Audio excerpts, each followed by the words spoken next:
Good evening, everybody. My name is Janine, and I run ADHD Wise UK, and I'm a co-director of Neurodiversity Networks, which trades as Neurodiversity Hub, which is a physical building in Northamptonshire, or will be when we finally get the keys.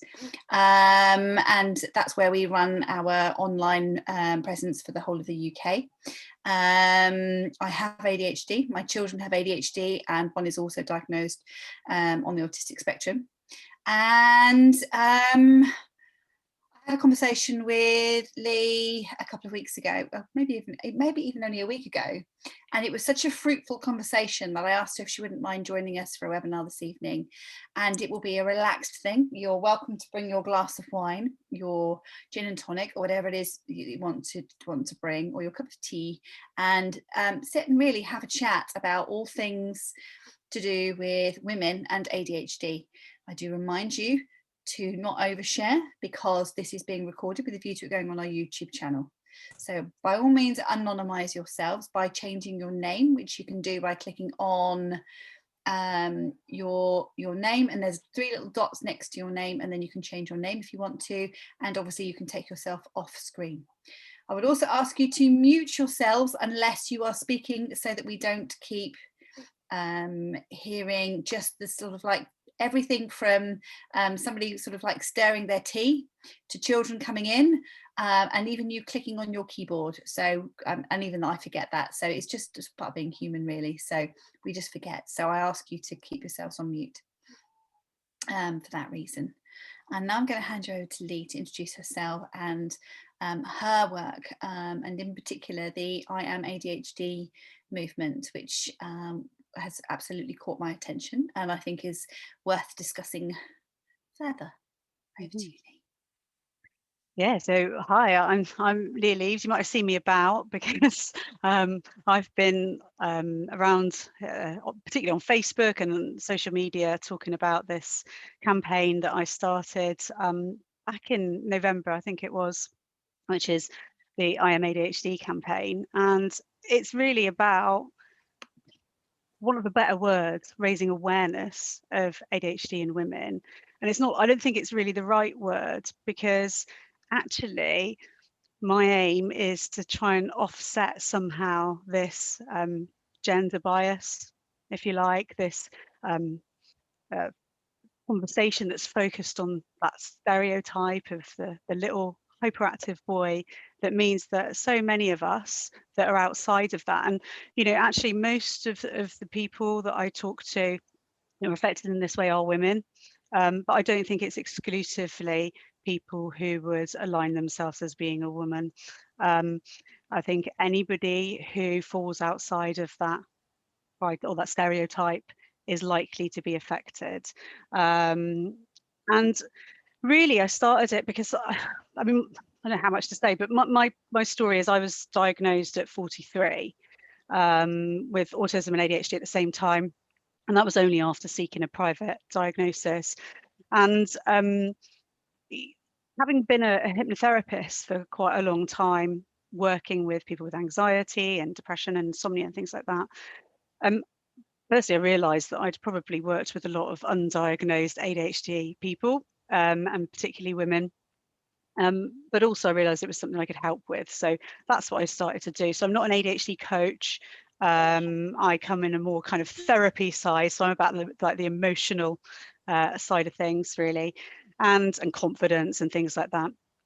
And in my sort of travels, obviously you get to meet lots of different people and hear their stories. I run these big 3 5-day challenges. Quick plug, there's one starting Monday, so if you want the link, let us know.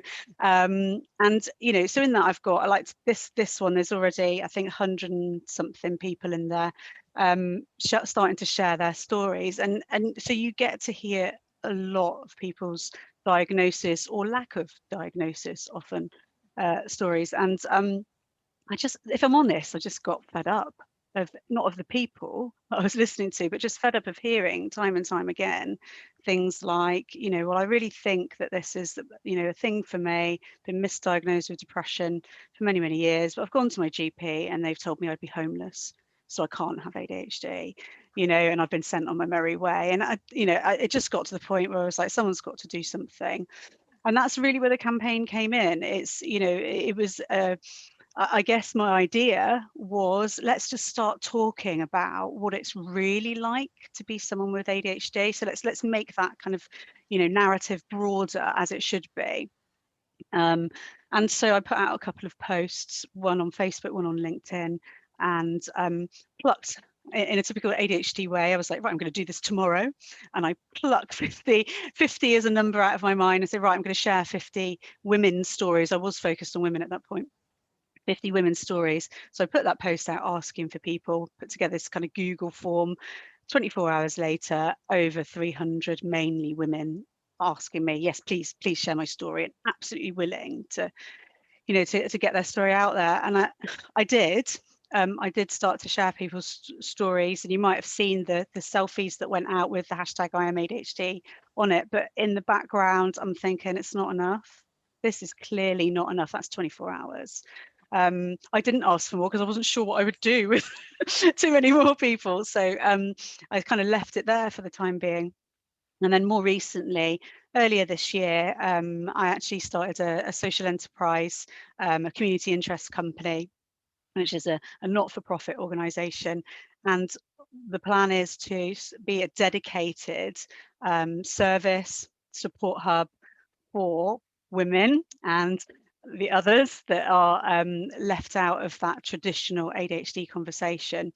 And the plan is not only to continue raising awareness, but actually create a space, a place that's designed for us. So yeah, so that's what's happening. I haven't seen all the comments. I see this kind of stuff going up and I've missed most of it, but we've got a crowdfunder at the moment, which I'd love people to get along to if possible, to help fund it. It's really just me at the moment, like just going, what am I doing? But I'm kind of determined, so we will get there. But yeah, I'm going to zip it a little bit because I feel like I've possibly just launched into too much there. But well, can't hear you, Janine, at the moment. To be fair, I did ask you to do that, so that's yeah, I know. And then I was like, I don't know how much she wants. See, that's, you know, that's part of it, isn't it? It's like I could tell you 7 million things, but it's which ones do I kind of filter down and actually verbalize? And I think that's the thing, isn't it? Because I have a sort of, well, somewhat similar story, really. Because I was diagnosed when I was 41. And I'm now 47, so 6 years ago. And actually, the presence on social media of ADHD at that time was really scant. And I do a lot of work with ADHD Foundation now. But when I first started, they weren't where they are now. So, and neither was anybody else. I was reaching out and I was making connections with people, but I really struggled to work out where I could fit and what I could do, and how I could help myself. And I really struggled because that just wasn't there. And that's actually how ADHD Wise UK came into being. It was just a social media presence. And it's now, I don't even know how many followers it's got now, coming up to 20,000, I think. And it took a long time. It's taken 6 years to build that, but it became my income. I left teaching and started doing this in January 2019.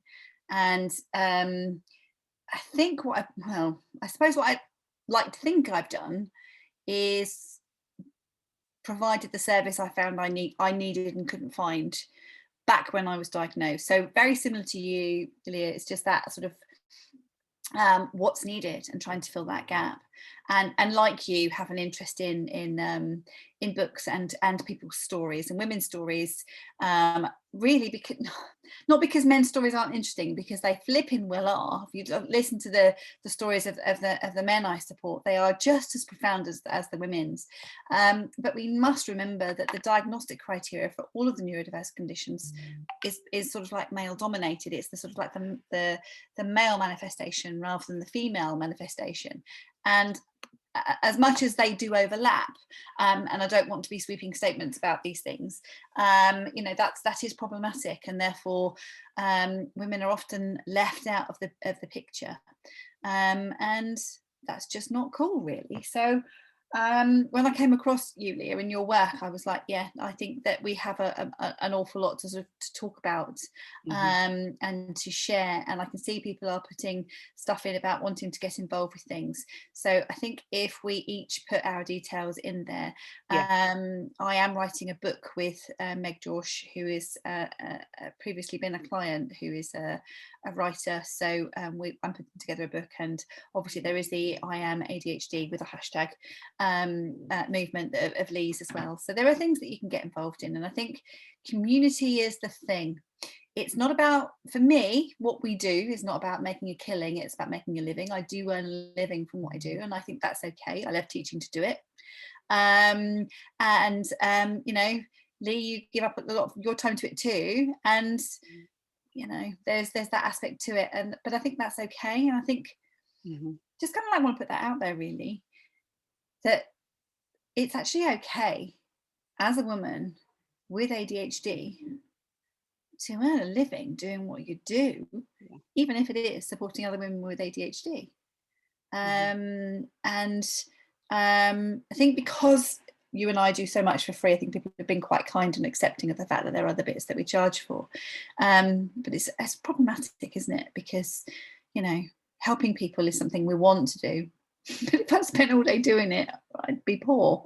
And I can't do that. So I think that actually what you're saying there, for me, speaks to a wider female women's issue that feeds into, it's very related to that gender bias, isn't it? This idea that women shouldn't earn money, that we should be kind and we should be sweet and, you know, a bit like Disney princesses, you know. So, and what that does, I think, is not only feeds into the problems that we have getting diagnosed in a lot of ways, the way that women often get pigeonholed, but also it means that it plays into that sense of failing, you know, that sense of, like, I always, before I was diagnosed, not to everybody, but to people close to me, I just say I'm I'm a really bad woman or a really bad female, because I wasn't, and still I'm not, very good at lots of the stuff that women are kind of praised for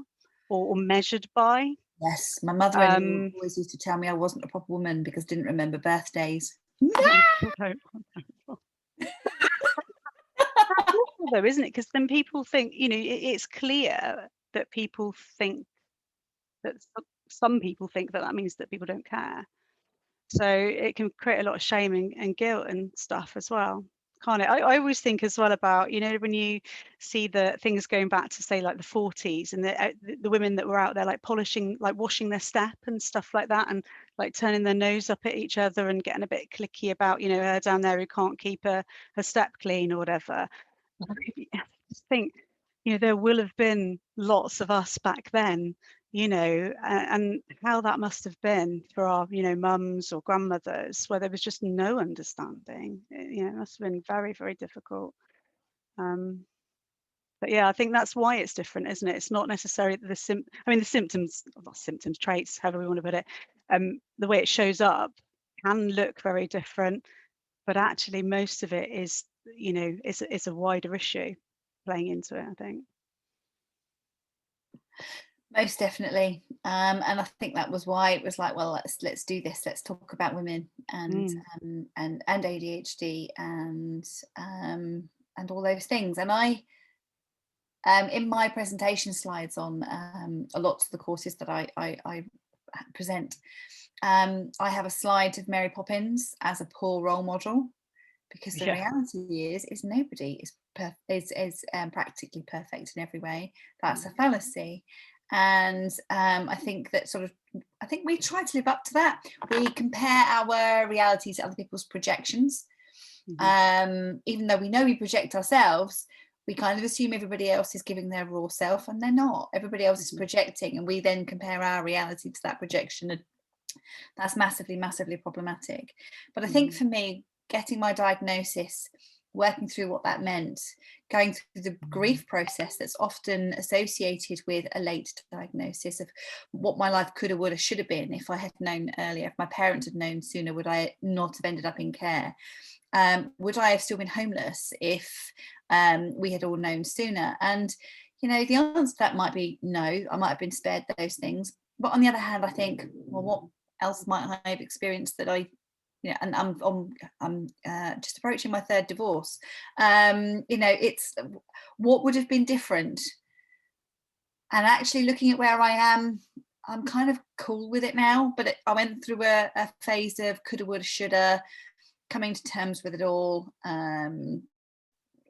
working out where my vulnerabilities are and trying to sort of like tidy those up, learning to share, and not being quite such an oversharer, to learn to share but within boundaries, to be honest and earnest in what I say, but not oversharing and not bleeding on other people who didn't cut me because I wasn't okay, and all those things that I learned along the way. And I have no regrets now, but it's challenging, and the level of vulnerability that I had, I don't feel like I have anymore, and that came from diagnosis. So Yeah, because it's that understanding, isn't it? I quite often, when you were talking about the Mary Poppins thing, I'll quite often talk about like the masking cycle of I don't know, that's not an official title for it, but the masking cycle of shame, where basically in effect you perceive that you're different, that you're not able to do things in the same way as the people around you at least seem to be able to. You know, we might not know what it is, but we definitely notice it. And but without any other explanation, and particularly because of the kinds of things often that we're struggling with, the only thing we can do is explain it as a personal failing to ourselves, you know, whether that's consciously or subconsciously. And then, you know, up goes the mask, because what we're trying to do is hide that, like that horrible, shameful inside. We put up a mask and we send that out into the world, which has the double benefit of not only protecting our delicate, you know, inside from criticism and judgment, but also it creates a palatable external for everybody around us. But then what happens is that we get more approval because we are more palatable, which then just furthers that feeling of shame, because it just distances us, like pushes us back away from that mask that we've created.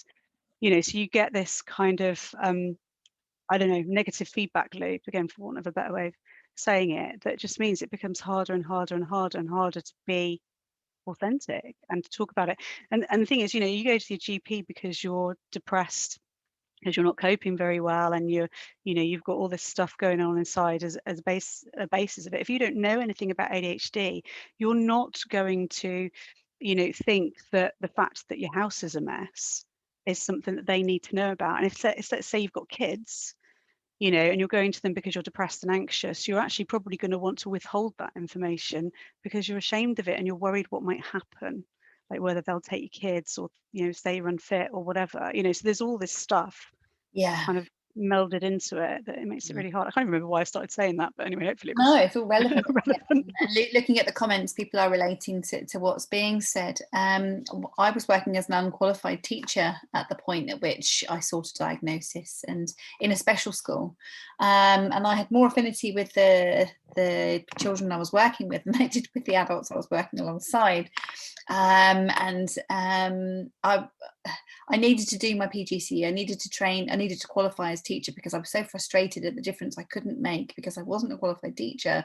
Therefore, I wasn't in a position to rewrite a lesson plan. I had to kind of deliver what I was given and that sort of stuff. And I was like, it's not good enough. And they were like, well, you need to qualify as a teacher then, Janine. But I was afraid because it's that sort of like imposter syndrome, and it's that sort of like falling down that we all do, of, you know, knowing that you're capable but being consistently inconsistent and just not wanting to fail again and just being afraid. And my head teacher said, you need to do your PGCE and you need to go and see your GP and ask for a referral for both ASC and ADHD. Wow. And I went and I sat in front of my GP and I just burst into tears. And he said, he just, to be fair to him, he just put everything down. He just sort of sat literally knee to knee with me and waited for me to stop crying and get it across. And I said, I'm so afraid that you're not going to take me seriously. And I explained, and he said, well, I have to say, I don't think you do have either ASD or ADHD, but you would know better than I would, and so would your boss. So I'm going to write the referral, and because your PGCE is pending this, you know, your ability to complete that course kind of relies on this. I will expedite it. I was done in 4 months through the NHS with medication. I mean, it should be that way. It's not now. This was 6 years ago, and this was in Northamptonshire. But that's kind of like how it should be. And then it was like I went to university and I sat with my tutor and I told her, and she said, okay, what do you need? And I said, I have no idea. And she said, well, I have no idea either, but we'll start with this. And she gave me easier access to extensions. So although I would have to explain why I needed an extension, I wasn't going to have to jump through the loops. I could get up and leave a classroom if I needed to get up and leave a classroom without having to explain myself. And I had extra tuition time. Do you know what happened as a result of being given unlimited access to extensions? I didn't need one anymore. It's just because of that flipping way the ADHD brain works, that you're either motivated and interested and in control of it yourself. You're either intrinsically motivated or not motivated at all. Because I was in control of my timetable and I had support, I didn't need the extensions anymore. So it's the first qualification I ever took where I wasn't living on my extensions. I had one during the course of the whole of the teacher training course, and that was because I was trying to arrange. I was planning a wedding at the same time, and things just got a little bit on top of me, and so I did. I did need a little bit of extra time at that point, but it was just they were so good. And I'm still even now, sort of 6 years later, got a good relationship with those people. I went on to be a class teacher and did a good job being a class teacher, but actually always knew I was passing through, always knew I wouldn't stay in teaching. It was like I went into teaching to come out the other side, and I wanted to change the education system, but you can't really do that unless you understand it. And I did my bit with that, and I love working for myself. I'm definitely designed to work for myself. I felt like a round-ish peg in a round-ish hole in teaching at that particular school, because they were brilliant at accommodating me and accepting me for who I was, and I did declare my ADHD interview. But now working for myself and now being part of a team of 16, which I lead, ADHD superpower, because when you are around peg in a round hole, it does work for you.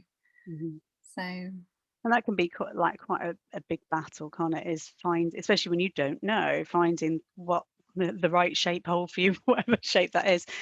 I saw actually some people are starting to answer it now, but I saw someone come up, I can't remember who it was, and it's gone back up now on the chat, but asking about what the symptoms or traits, you know, that tend to be displayed in women with ADHD. ADHD, I thought I'd said ASD then. So really quick overview. I know a lot of you will have an understanding, but basically with ADHD, it's a kind of dysregulation. So we tend to struggle with executive function, which is basically the part of the brain that acts a bit like the mum or the conductor or the teacher, however you want to put it. So it kind of helps to make sure that information gets where it's supposed to be, where it makes sure that things are supposed to happen and things that aren't supposed to happen don't happen. And so ours isn't as strong, I guess, as someone who's neurotypical, and so we have a harder time regulating certain things. The big things are often attention and emotion in women, but that doesn't mean there aren't other things. Impulsivity is another thing. I think it's Russell Barkley, but I sometimes get muddled up who I remember saying certain things, but I think it's Russell Barkley talks about it's being a bit like a rocket launch. So when something happens in our brain, it's like a rocket's launching. So if I'm sat here and my hand's not moving, it's not because I need to wait for a hand to move signal. It's actually because my brain has suppressed all the signals it doesn't need, if you see what I mean. So if I don't want my hand to move, it means the brain's also got to suppress that. So the brain's doing a lot of work in the background. And when something's kind of happening, there's two aspects to it. It's A, whether it launches, and B, then the guidance. And in us, both of those things are potentially problematic. So we sometimes don't launch the rockets that we need to, and sometimes don't suppress the ones that aren't very helpful. And sometimes it all works out right at the beginning, but just doesn't get where it wants to go or where it needs to go. So that can manifest it in all sorts of ways. It's also about kind of regulating what's coming into us as well. So it can be like difficulty when there's a lot going on around us. It's a difficulty where our priority is. If you're in a busy supermarket, that can feel quite overwhelming because of all the colours, sights, sounds, etc. And then trying to remember everything on top of that. It can be disorganization. Our brain tends to work on interest and urgency rather than like priority and consequence, or importance and consequence. So it's much harder for us to do like boring tasks because our brain is just not set up for it. So we have to like almost like, wrestle it into position. But the thing is, a lot of us, and Janine kind of touched on this, which is what's made me think of it, a lot of us actually do manage to do lots of these things even without having the support, because actually, an ADHD brain is actually an amazing thing. We work at about 1 million miles an hour. That's problematic in itself. It's like a car, isn't it? If it's going, 200 miles an hour, you've got to have someone pretty good controlling it. And so we can put in lots of strategies and things, and we can be successful even without support.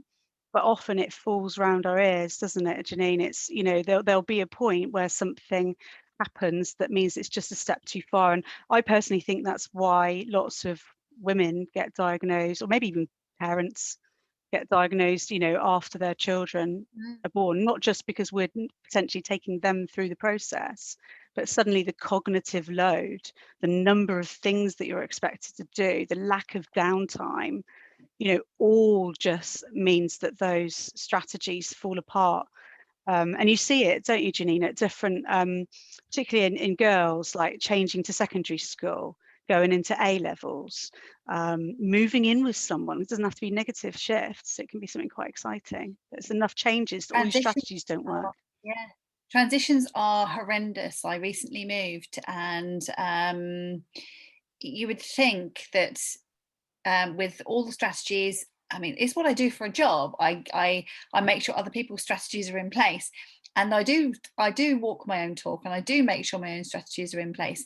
But I moved house, and that's been 3 weeks now, and I'm only just beginning to sort of like have my ducks back in a row, things where I want them so that I can function. For that first 3 weeks, that was transition, and I couldn't do it. And you do see, I think, particularly for girls, that transition into year 7, into secondary school, where all of the scaffolding around other people organising you, and suddenly you're expected to organise yourself. And you have extra responsibilities in so many areas, as well as change. And actually, for boys and for girls, the most risky time for exclusions is year 7 and year 8, particularly year 7, because I transition into secondary school, and there are people with all types of special educational needs, so all types of neurodiversity, so autism, ADHD, dyslexia, and all of those things where the ability to cope is outstripped by the demands being placed, does lead our children to being most at risk of exclusion in year 7. And actually, that's preventable, isn't it? Because the scaffolding needs to not be removed quite so bluntly, usually after the first half term. Suddenly everything is kind of like gone, and they go along on their own merry way. But you often find that's when the girls start to surface, and you start to see mental health challenges. And my daughter's Senko, she's great with boys. Really, I can't say enough good about her in terms of boys. But with regards to girls, I mean, maybe she's changed since, but she didn't know enough. Becca was told that her challenges were down to her periods. And they just weren't. You know, they were undiagnosed ADHD, and she ended up developing anxiety. And who knows whether she'd have had that as a comorbid or co-occurring anyway. But it could be argued that it was a secondary condition that didn't need to develop, and developed because the primary condition wasn't being supported. But that's common in girls. And then again, as they get to the GCSE stage, and it's like, well, there's all this sort of like independent study that needs to happen. And then A levels. Becca's doing her A levels from home. We made a decision that she was going to do them from home with 3 years to do them rather than 2. So what? You know, I'm a teacher, I can support that. I know not everybody is, and I know not everybody can, but we do need to be thinking flexibly about how to get our children to where they want to get to, and not feeling like it's now or not now. Because that's not the case, actually, because people develop at different rates. And as been mentioned in the chat, there's often a 20 to 30% development delay on the brain maturity and the executive function development and the emotional maturity of our young people. And girls are no different. Boys have the same problem too. But, you know, you can see how that impacts upon so many things. And that spiky profile. So you have this, what seems like a confident, say, 14-year-old in front of you who's really capable. You're expecting really good things of them. They expect really good things of themselves, but somehow they just can't. And they can see all their dreams and everybody else's aspirations for them just slipping away. And they're like, why can't I do this? And Becca has permanent scarring from self-harm. That didn't need to happen. So it's just one of those things that we just need to be very mindful of. And I'm so passionate about, you know, as Leah is making sure that we support people and make sure people understand what they need for themselves and what they need to do for their children, so that we can protect our young people so that they don't suffer like we did. Because I suffered, Becca suffered. I don't want anybody else to suffer, really. And the periods thing, that's not, you know, misogyny. But they're not saying to boys, you know, oh, that's because your voice is breaking. Or other things that might be changing. That was the cleanest one. You know, they're not doing that. A good one. They're not doing that, you know, they're definitely not. And there was something else you said, but I've forgotten what it was. It was such a good point. I can't remember what it was now, but maybe it'll come back to me later. I've noticed that Abby's got her hand up to ask a question. Is that okay to go over to Abby? Absolutely, Abby, if you want to come online, that's lovely. It's not so much a question, it's just to go back to the whole, well, everything you've been discussing, really. Just reminding you that this is going to be in public domain. Yeah, that's fine, I don't care. I've been an emotional person, as my father would put it, all my life. And at 31, I had a hysterectomy because I've been begging them to take out my womb. I've got no kids, because it was causing me so much trauma every month from not being able to cope with what my body was doing to me. I don't know how else to explain that, but the not only did I have extremely heavy periods, but all the emotional baggage with a period, it was so much that I just told them to take it out. I'm not going to breed. I don't want to inflict me on anyone. Just I'll get one from the social services if I want one. There's loads. I don't need to make more humans. Just take the poxy thing out. They did, and they kept my ovaries because I was only 31, and I'm still an emotional wreck and still get sore boobs. And but there's less of it to deal with. I only came about with my self-diagnosis because my boyfriend, when I met him, was diagnosed with borderline personality disorder, and I met him and went, no, you're not, you're autistic. Because I used to look after my friend's daughter. I used to be her respite for her daughter who's got a number of issues going on. So I spoke to his community support worker and I said, he's autistic. She got him in for a referral. When we went in for the referral, they were going through all these questions, and I'm sat there going, oh, I relate a lot to this. And whilst I was in the waiting room, there was a thing on ADHD, and there's a really good book called can't remember, because you know it's something to do with ADHD, women with ADHD. And I picked it up, and the more I looked into it, the more I related, got out all my old school reports, started looking through them. I'm like, oh my God, it's so obvious. Obviously it wasn't back then. I get that. I get that, you know, I'm in my last year of a psychology degree. I get how people didn't know about stuff back then. And I don't blame my parents at all. Basically because I think they're both the same. But I feel like it's so obvious now looking back at it. So when I went to the doctor and asked for a referral, she went, yep, and she's put me straight on the list. And obviously the list's ever growing now because of COVID. I've had to defer my module. I don't know if this is a thing, but I don't know if you can see all that, but I'm a picker. I do like to pick, because I can't get out for a tattoo, which is my version of self-harm, and piercings, because people don't notice then. So yeah, I relate to everything that everyone's saying, and it does, the puzzle pieces do start falling into place once you start realizing. It doesn't make it any easier sometimes. Like if you could see, I'll show you the pile of washing in my bedroom. Can you see all that? Look at that. Yeah, there's my life. Your wardrobe. That is my wardrobe, and I've always been told off for it. I know where everything is. It's on the floor. And I've not been able to function with it, but it's the same with all of us, isn't it? So anyway, I'll stop waffling because I'm really good at that. No, I'll let someone else speak. Really lovely. That's really, really lovely insight. And yeah, perhaps we can have a chat about sort of like how to sort of like help with some of that picking and that compulsion to pick and stuff. So I wish I could stop. My other half does try to sort of stop me, but I can't. I just sit there and I crochet. I'm crocheting a cat bum coaster, just if you'd like to see that. very nice. But in between crocheting, I'm picking all the time. My arms are just a state at the moment. So anyway, thank you. No, thank you. That's a really honest and open share. Thank you. It's, you know, in some ways you do sort of think, you know, maybe that should be part of the diagnostic criteria. Like maybe you should have a handbag spot check, you know, how many tabs open on your browser spot check. Yeah, exactly. Put them in the comments. How many? Actually, I've got none. I actually closed everything down because I was worried about it all crashing, but probably it would be bad. Hillary's got her hand up. Hi, Hillary. Hello, you're right. Okay, I was just asking a few questions because I'm 46 now. I got diagnosed at 43 and I've got inattentive ADHD, so it's not hyperactive, it's inattentive. I'm a criminology lecturer as well, and I do quite a lot of work where I look at prisons and things like that, and the males that have got ADHD and undiagnosed and they get no help. I did join a local group, ADHD group, but to be honest, I really didn't bond. I didn't enjoy it.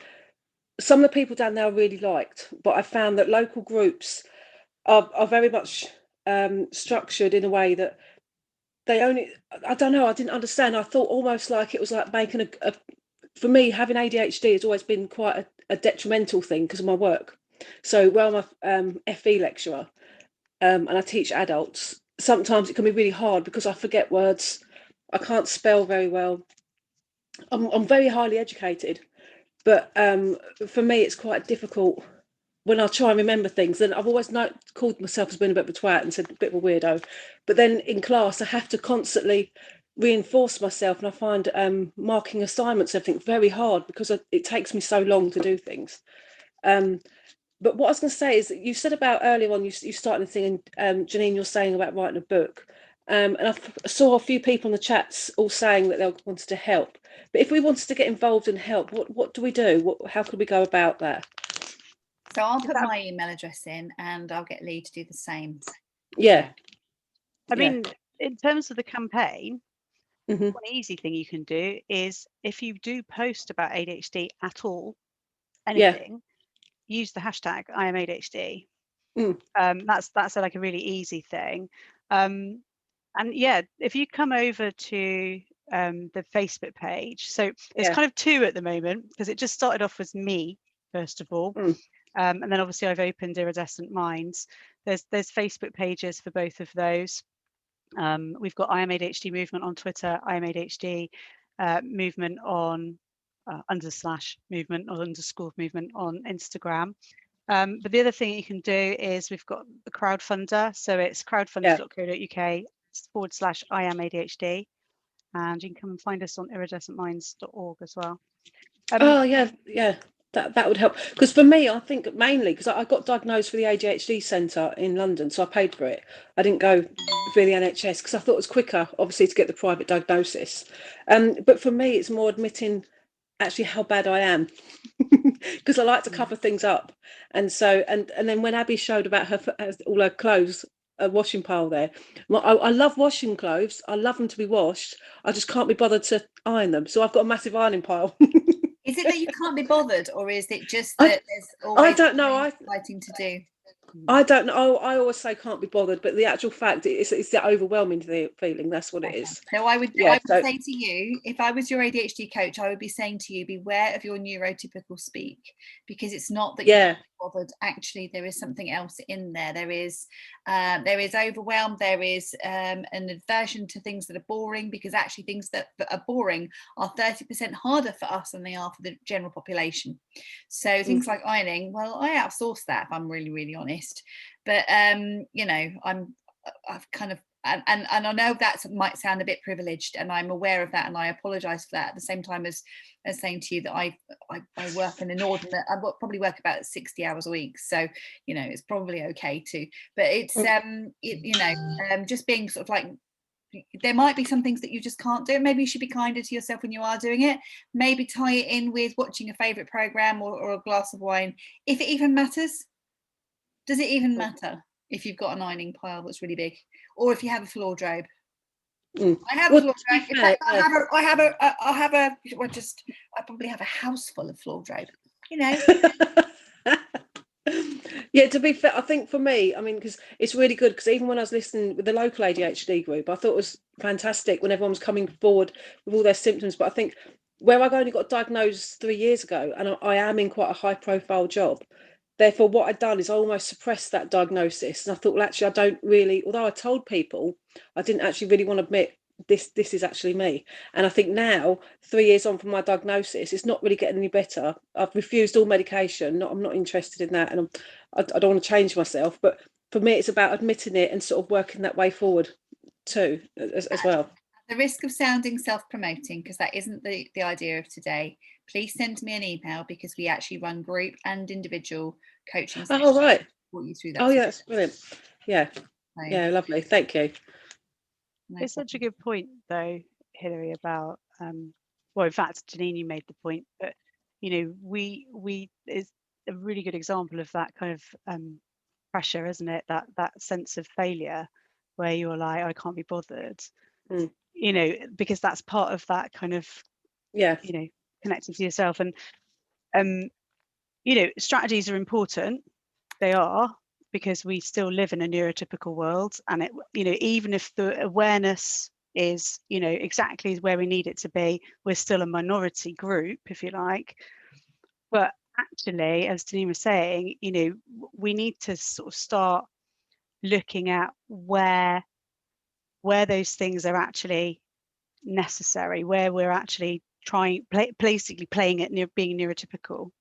And like I'm always saying to the people in my group program, like, and some of them are here, so they'll be probably nodding, it's about like bringing your energy back into you, if you like. So you may still want to do those things, you might still decide that you want to iron because that's important to you, or you might decide that it's important to you to have ironed clothes for your job, and that you want to make that effort to do something that's not natural to you. But it's, I guess, about choice, isn't it? Because a lot of the time, actually, it's not that we're choosing to do it. We just feel like we have to. But equally, that's not our fault. That's out there. And where you were talking about not wanting to say about it, I was thinking, yeah, that's why we need to change what everybody thinks ADHD is. Because why? I mean, I'm going to guess the reason you don't want to say it is because you think that people will think badly of you in some way. Yes, I do tell people I've got ADHD, but it's more when I'm frustrated at the way I'm being treated, to be fair. Okay, I misunderstood. Yeah, no, that's all right. No, but it's with my local group, I was horrified. I ended up leaving the group because the woman that ran it introduced me to someone as a fellow ADHDer, and I was just horrified that she'd done that. So I left the group because I thought, no, I am still my own person. It's still, although it forms part of me, I should be. I have a name.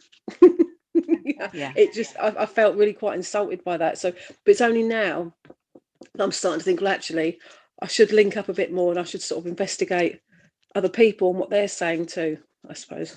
Yeah, get that. Alex had her hand Yeah, up. brilliant. I'll see you later. Thanks, Elaine. Thank you. Still want to speak, Alex? Now is the time. Oh, I think went out. Come Alex back. has gone and come back in. Yeah. I I think Jess is. Yeah, Jess is waiting as well. Jess, and then we've got Jess, Alex, and then Sherry.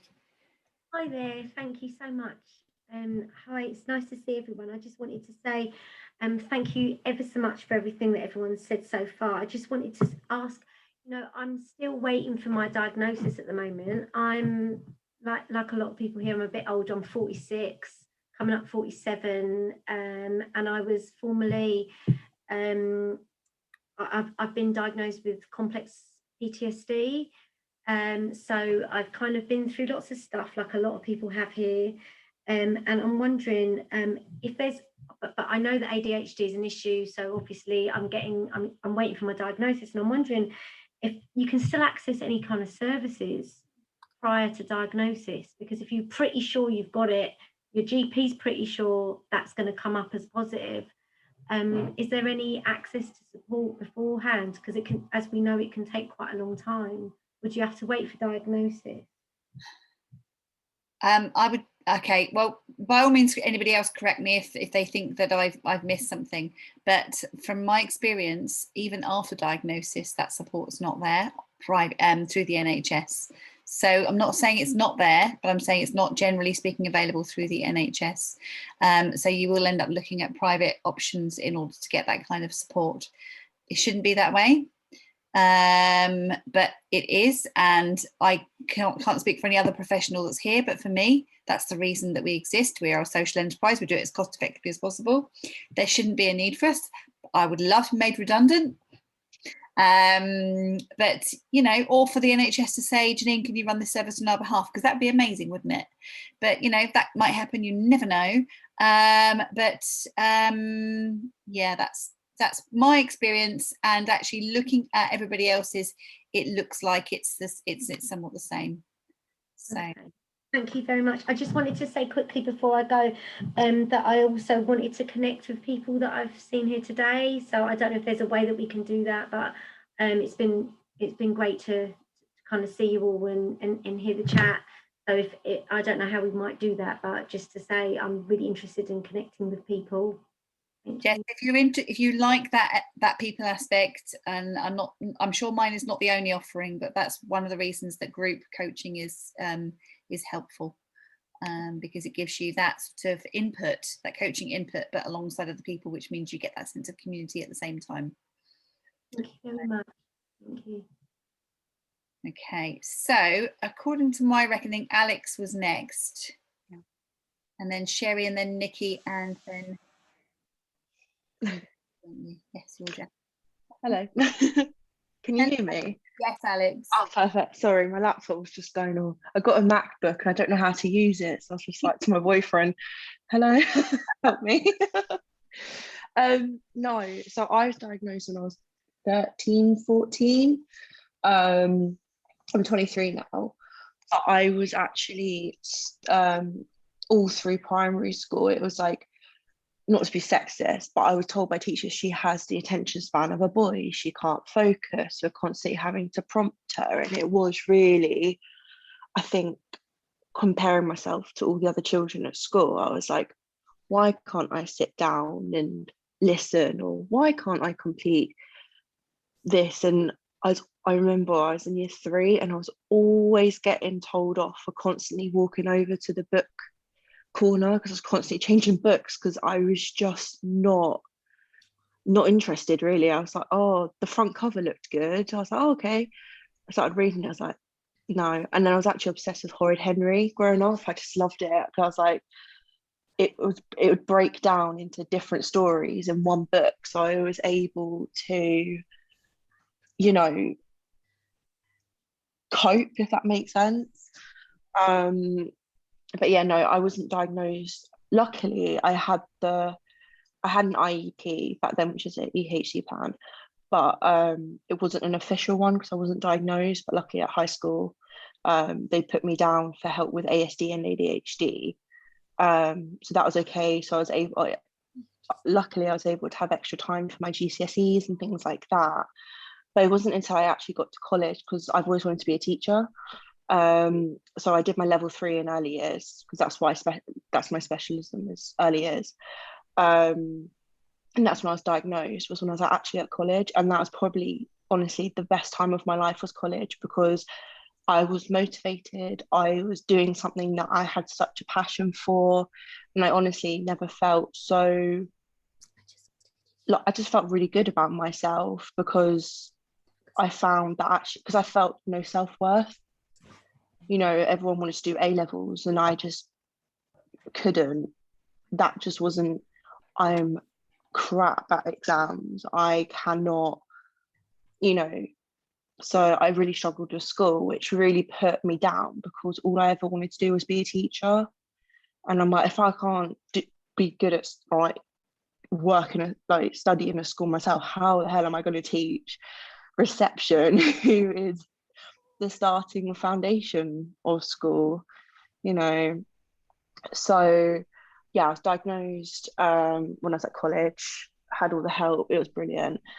And then I got to a very, very rough point in my life where I went to university, and I actually ended up dropping out of university because it just got too much for me, way too much for me. I had to work 4 jobs to get through financially, and that broke me.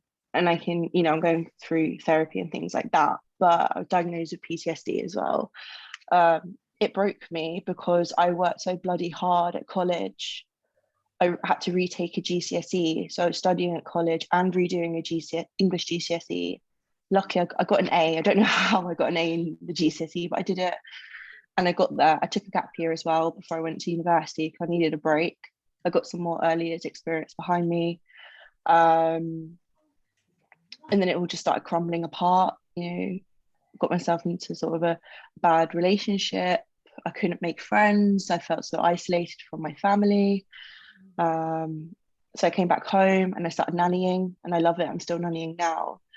And I'm taking a big leap actually. In September, I'm starting an open university course, because I try to find, you know, what can help me. And I think the one stress I had was the financial side, where I was working 4 jobs whilst I was living out at university. So yeah, I'm going to do education studies primary with open university. So I do have massive anxiety because I don't want to go through what I went through. Alex, how old are you? I'm 23. Okay. I have my whole life ahead of me, but I do, and I'm not saying that in a patronising. No. I just want to say to you, I left school with my highest grade being an E in English, and I'm on my 3rd master's degree. It's Wow. not now or not or never. It is, Yeah.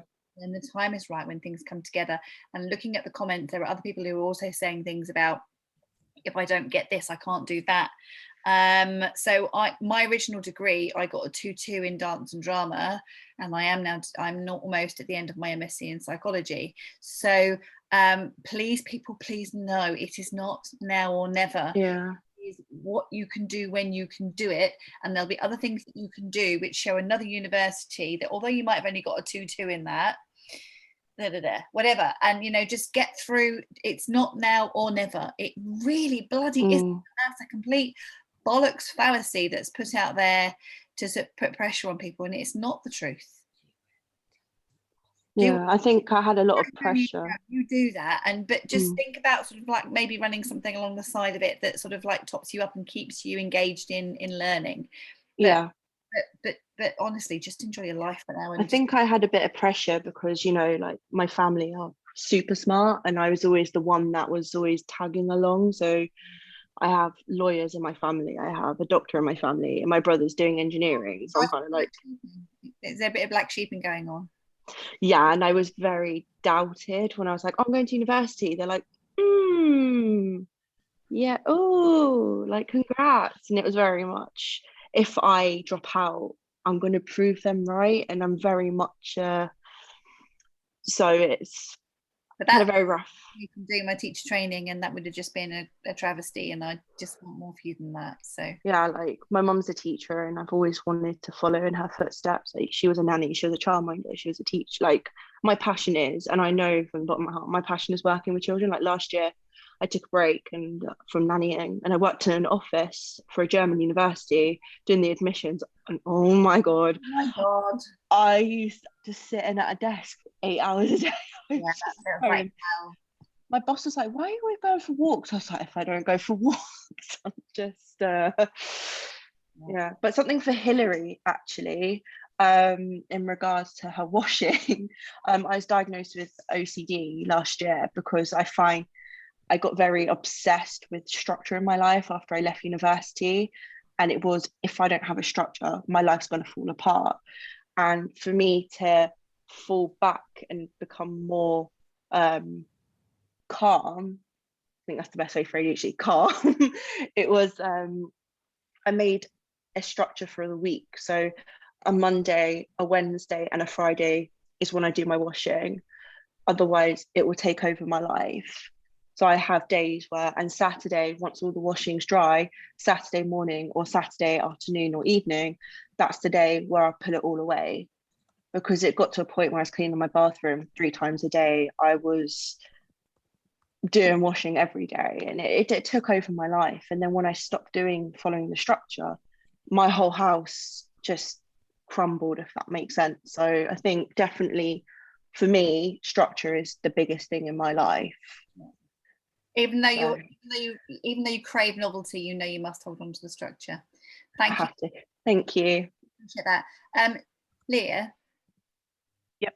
I think we need to run a second one of these. Yes, I think so. But actually, just looking at this, if you're willing, I think we should. Yeah, definitely.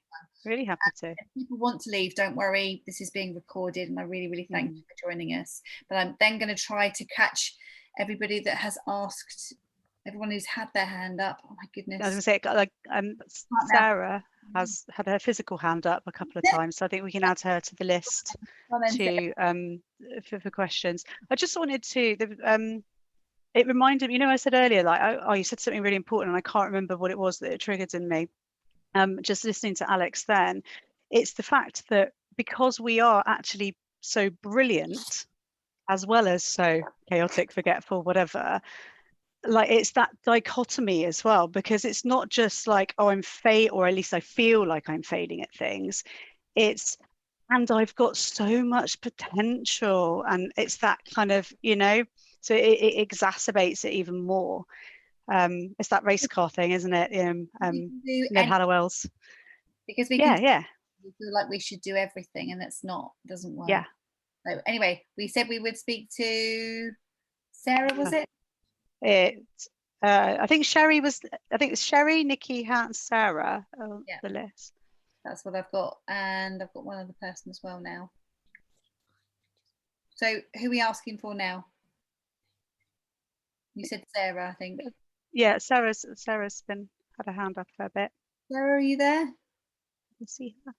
I am here, but I think I'm not next. I think it's Sherry. That's okay. I think you were physically waving, so go on. Yeah, I mean, I'm happy to speak now. I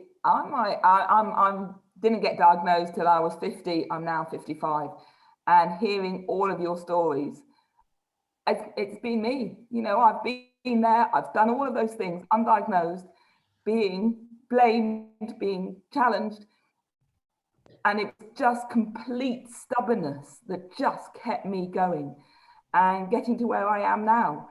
And it is worth it. Hang in there, and like, find people that really understand you, because we are all amazing. We are all incredible. And it is society that is not allowing us to be who we want to be. I mean, I know I am a butterfly. I will pollinate every flower in the garden unless you cut my wings. Because if you cut my wings, I then can't go anywhere. And the number of times my wings have been cut, and I've been so close to diving, and each time I crawl out again. And I've got two amazing daughters. One who, at the age of, oh God, I knew she was ADHD straight away, but I got her to CAMS. CAMS was so useless. She was self-harming. They said, you can't have ADHD because people with ADHD don't self-harm. I nearly blew my no. How dare they make her feel bad? Yeah. And so I carried on fighting that. Then with a massive waiting list, she was failing. I mean, I carried her through her GCSEs. At her A levels, she was failing. She was getting E's and U's. She had to get the diagnosis for ADHD so she could get medication so she could revise. On her 18th birthday, I got to the psychiatrist, who had spent a year and a half with me fighting him, because he was saying, you can't have ADHD because you are in a long-term relationship, you holding a job down. The reason I'm in a long-term relationship is because I found the most amazing man in the whole world who never criticizes me, never puts me down, never blames me when I forgot to turn the oven on, or I haven't done the ironing, or I haven't done, he never tells me off. So I can be me. And I've got a job where my boss is in London, so she never knows what I'm doing. I can't bear being told what to do. I was self-employed and I ran an amazing company. I loved it. But my daughter, at the age of 18, I went into that psychiatrist and I said, so she can get her medication. He gave it to her in 2 weeks. She got her medication. She got B's and C's in her A level. She's gone off to university with the right sorts of support. She's got a first in psychology degree. It makes me cry every time I think about it. She's now doing an MA, studying ADHD because she's passionate, and she's now today applied for a PhD because she wants to go on, and she would have been here with us today. She's 22 now. She would have been with us, but today she's driven down to see her boyfriend, so she can't be with us. I am so proud of her, and she is doing things that I wanted to do and never was able to because society held me back. To sit here with all of you women is just blowing me away. Oh, Sarah. So thank you, every one of you.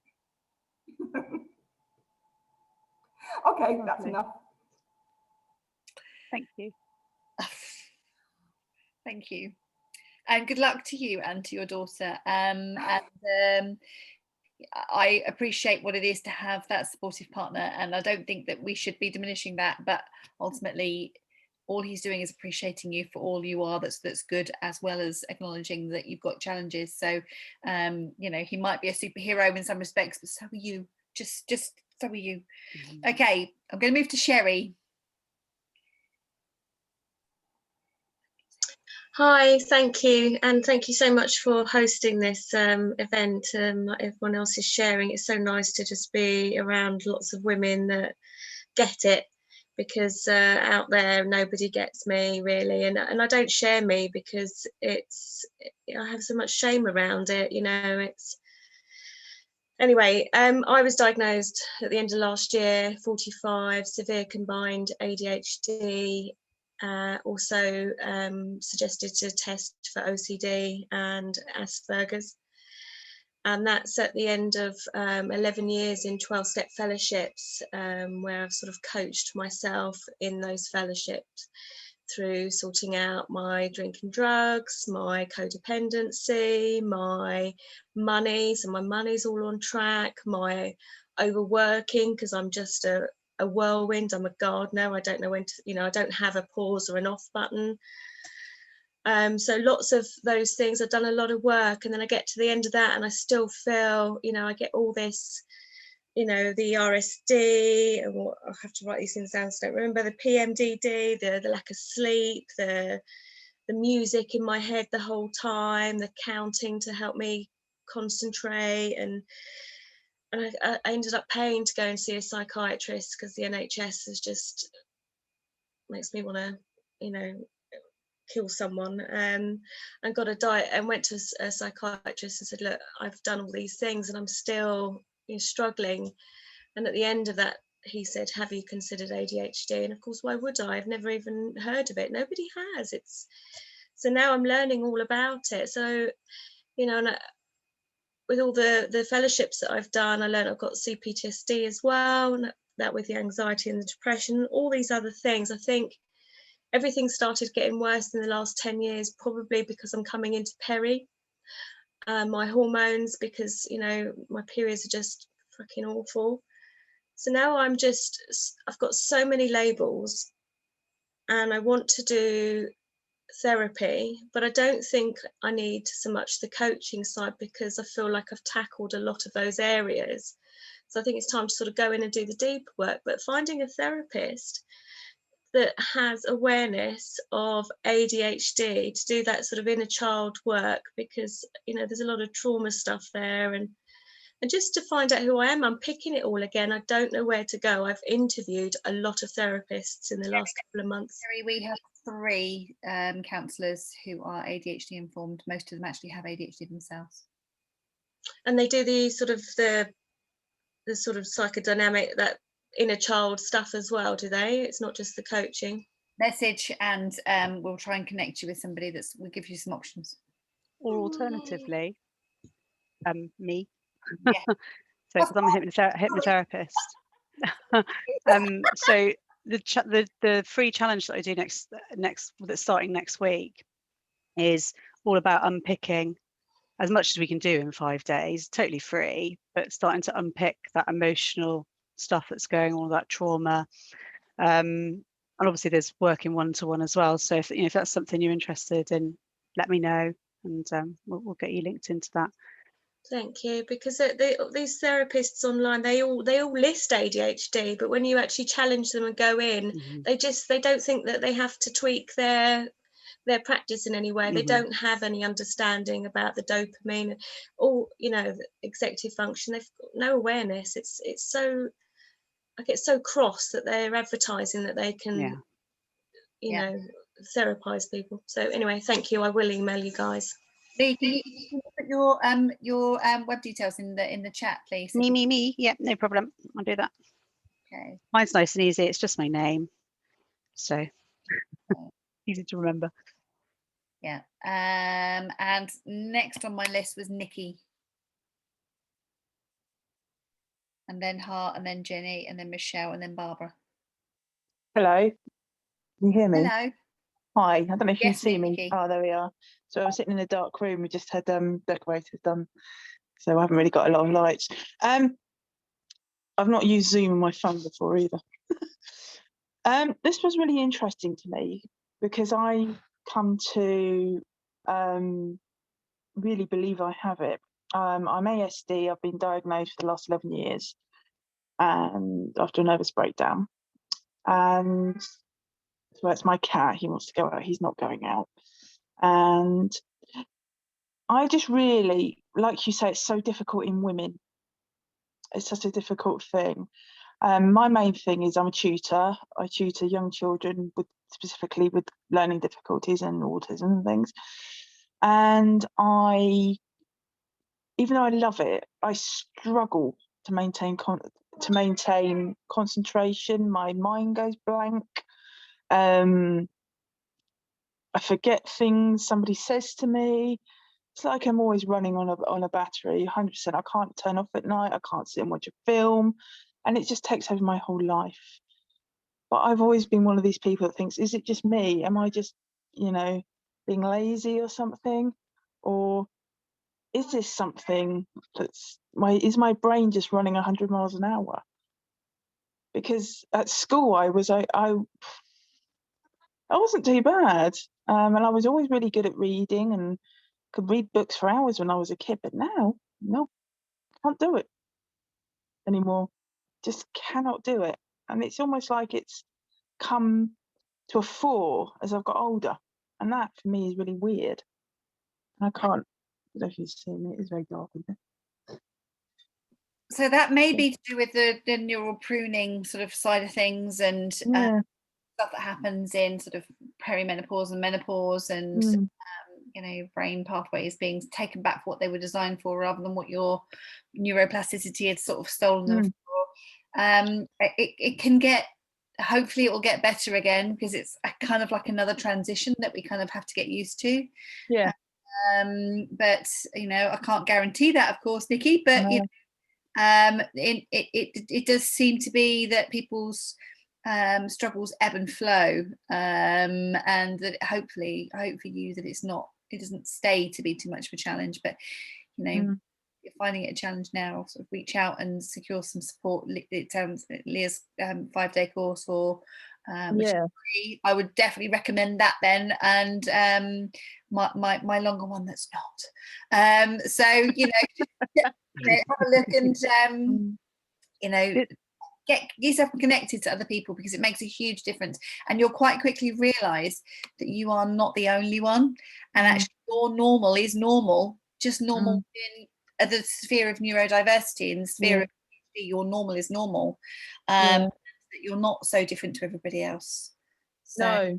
No, absolutely. I mean, I think I may actually look into getting a private diagnosis, because I know that the waiting list is so long, because I work with kids that are being diagnosed.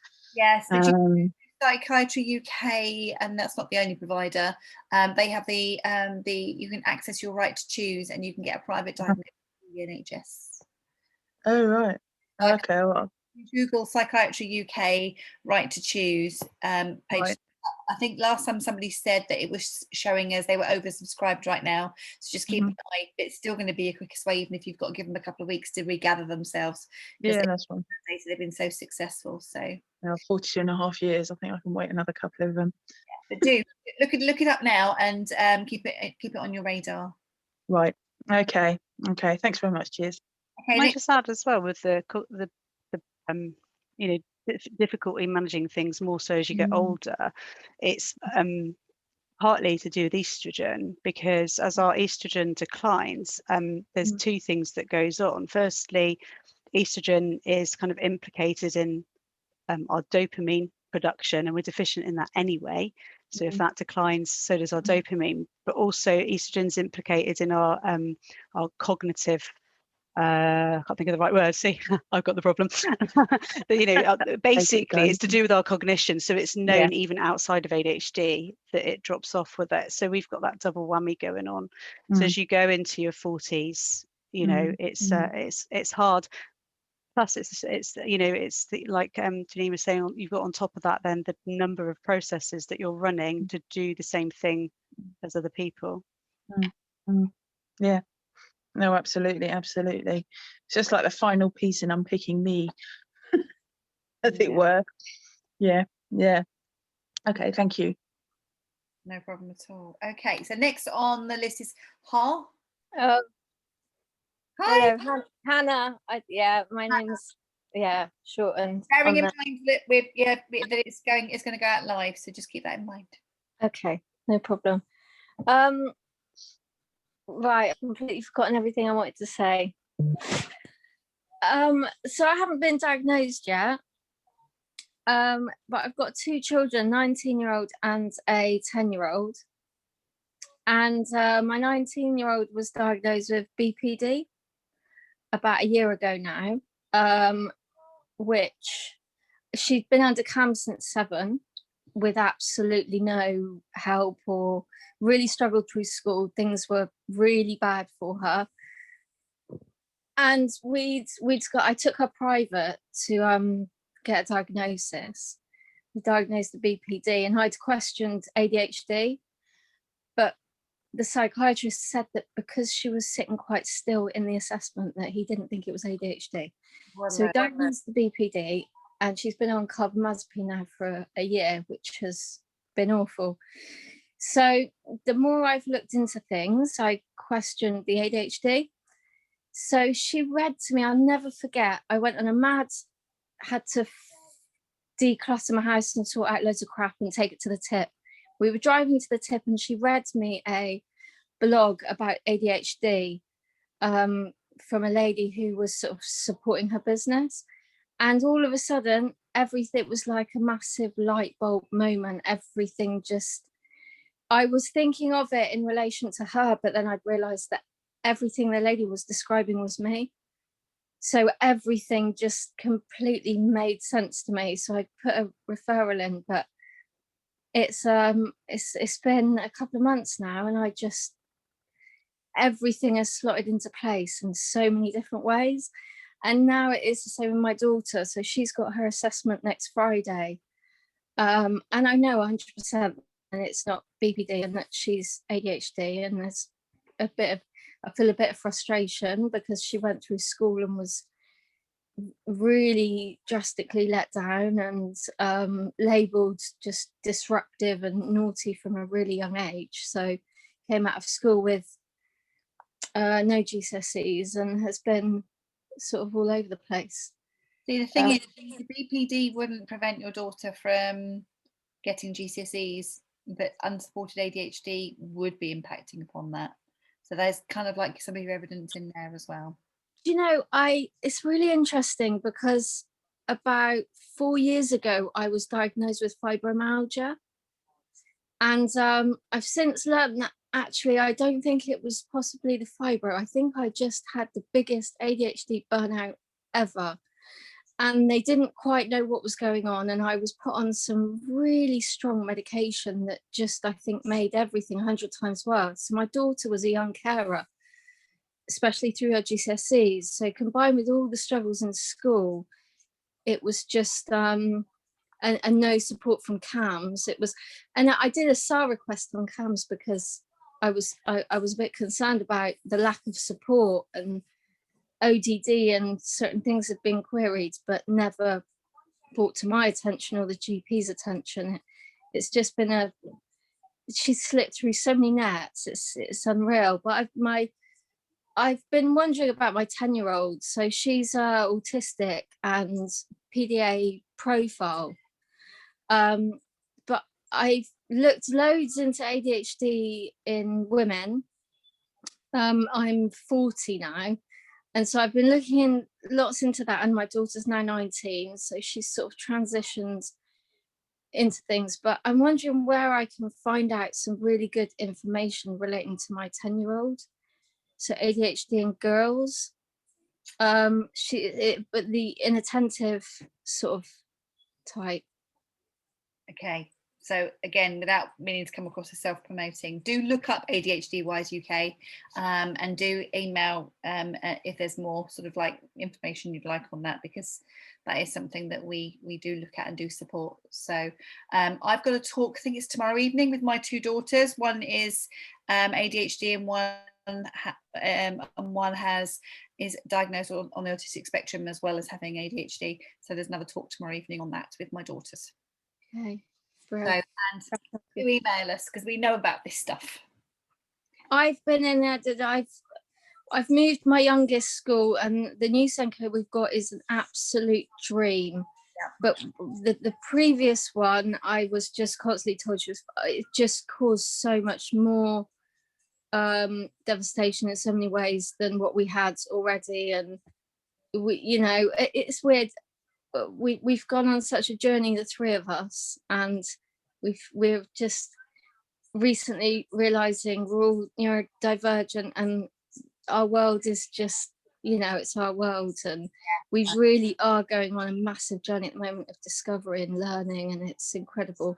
And this has been brilliant. And Sarah as well, it just gives me real hope for my 19-year-old, because she has struggled so much, and I know that with the right support and with the right things in place, she's got so much potential and so many skills, and you know, so many great things about her, but she just hasn't had the right support in place in order to kind of thrive, and the opportunity to be able to do that. So it gives you real hope listening to someone like Sarah and how well her daughter's doing, because I know my daughter can. I just have to get everything in place for her. But I've I've realized over the past 6 months that I just have to focus on the needs of my children and try and support their needs as much as I can, and then they can flourish. Don't be afraid to be that parent, because if not you, then who? If you're not here to be your child's advocate, what are you here for? It isn't our role to fight with our children, it's our role to fight for our children. Yeah. Actually, we have to fight for things that we shouldn't have to fight for our children. And as a professional, with Becca, I was accused of pathologizing my children. But I was never doing that, but it really threw me and made me really sort of like stop and think about it and go, am I? And I doubted myself for so long, and I wish I'd known. So I would say to all parents, don't be afraid to be that parent, because if not you, then who? It's really hard though, isn't it? I did a SAR request on the previous school, and I was hoping to gain some information on how they were supporting her and what they felt her needs were and what worked and what didn't and all of this. And I got the information back and it was all about me and how mum was saying this and mum wasn't happy with that. And I thought, but I know my child better than anyone, and I will fight for whatever I feel she needs. And it just was so disappointing. Yeah, there's quite a few parents say that sort of stuff, so totally get that. And that's so invalidating for you, and all I can say to you is keep doing what you know. Just follow your heart, because you know we have gut instinct for a reason. Don't ignore it. You know. So I'm very conscious that we are coming around to an hour and a half, and I know there were more questions, but bearing in mind we have another talk tomorrow, which is myself and my two daughters, and the fact that Leah and I have said we'll do another one. So I am going to thank everybody for coming, and then pass over to Lee just to say goodbye to everybody. But I just want to say, for me, that was like the best way to spend 90 minutes talking about something that is incredibly important. We need to do more of it. So hopefully we'll see you again on my programs, on Leah's programs, or here or wherever, and just kind of like wish you well and pass you over to Leah to say goodbye.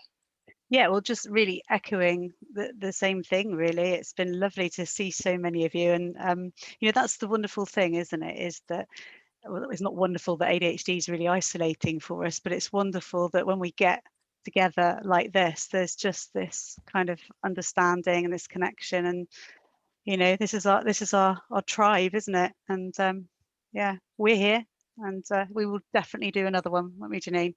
Yes, absolutely. So up for it. Stop recording button now. Thank you, everybody. Really appreciate you coming. Thank you. Bye, everyone.